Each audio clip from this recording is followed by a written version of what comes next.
This is 2017 BC free response question number 4.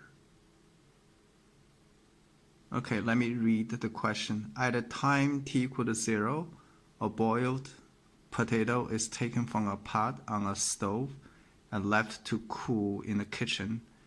The internal temperature of the potato is 91 degrees at a time equal to 0, and the internal temperature of the potato is greater than 27 degrees for all times t greater than 0. The internal temperature of the potato at a time t minutes can be modeled by a differential equation dH dt equal to negative 1/4 times h minus 27.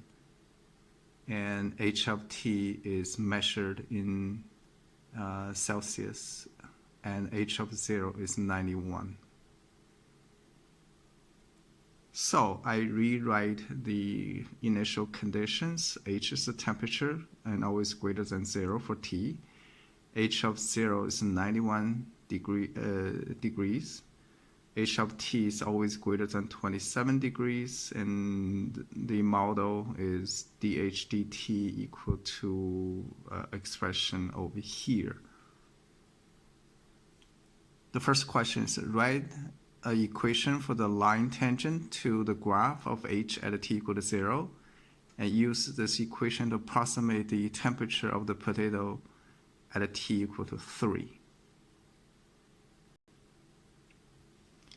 I have all the information right here now from the question, so I'm trying to write a line equation with the initial condition of 0 and 91. And what I need for line equation is the slope, which is the derivative of h at a 0. Since I have this differential equation right here, I can just plug in the 0 on this side and this side.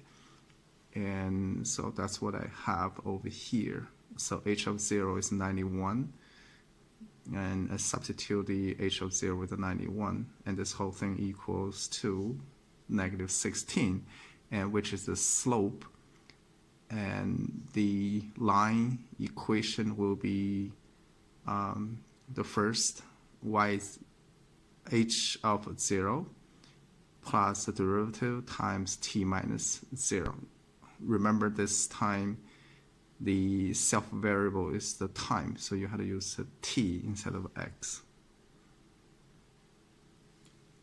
To approximate the h of 3 using the line equation is really the Euler's method in one step. So the Euler's method is h of 0 plus h prime of 0 times 3.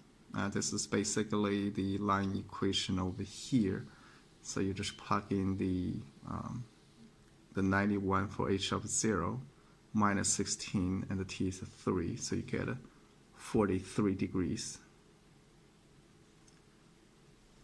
The second question is use the second derivative to decide whether your answer in part A is an underestimate or an overestimate. First, I'm gonna find the second derivative first. So I'm taking derivative on both sides of the original differential equation,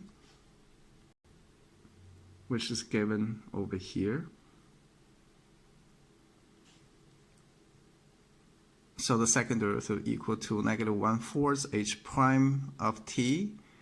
And since we know this one, and we plug in that equation again, and it will equal to the square of the negative 1/4 times h of t minus 27.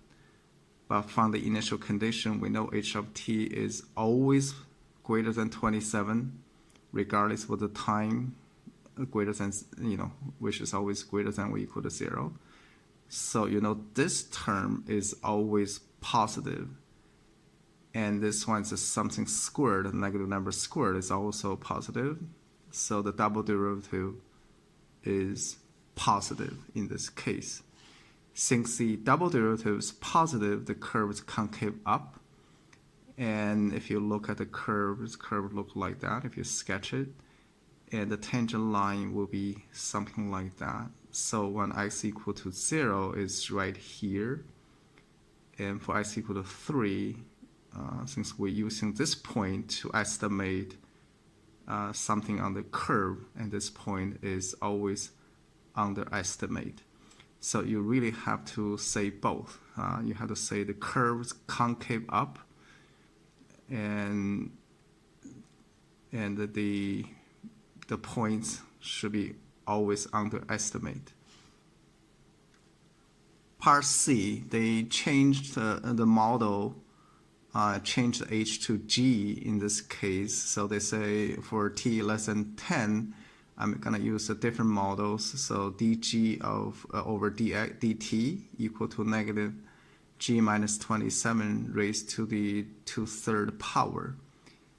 And the initial condition is also still the same, so g of 0 equal to 91.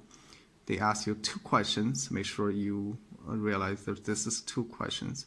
Find the expression for g of t and find out g of 3 once you have the expression for g of t. I rewrite the questions over here. I copy the questions right here. So,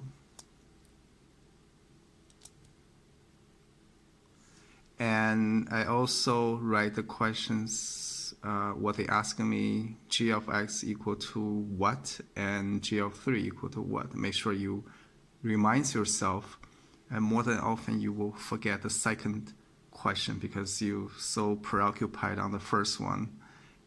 Write what they asking you on the side, so you will remember what to answer. Okay, this is just a simple separable differential equation. So I divide this term on both sides. I also move the dt to the other side. So I separate the variables, and then I do integral on both sides. I get this expression.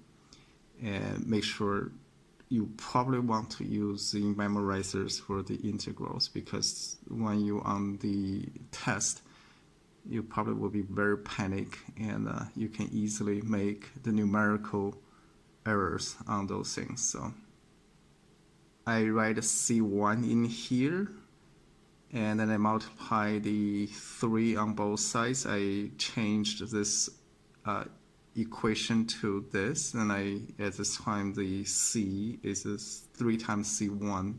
It really doesn't matter, it's just a constant. And at this point I'm plugging in the initial conditions and obtain the C as a 4.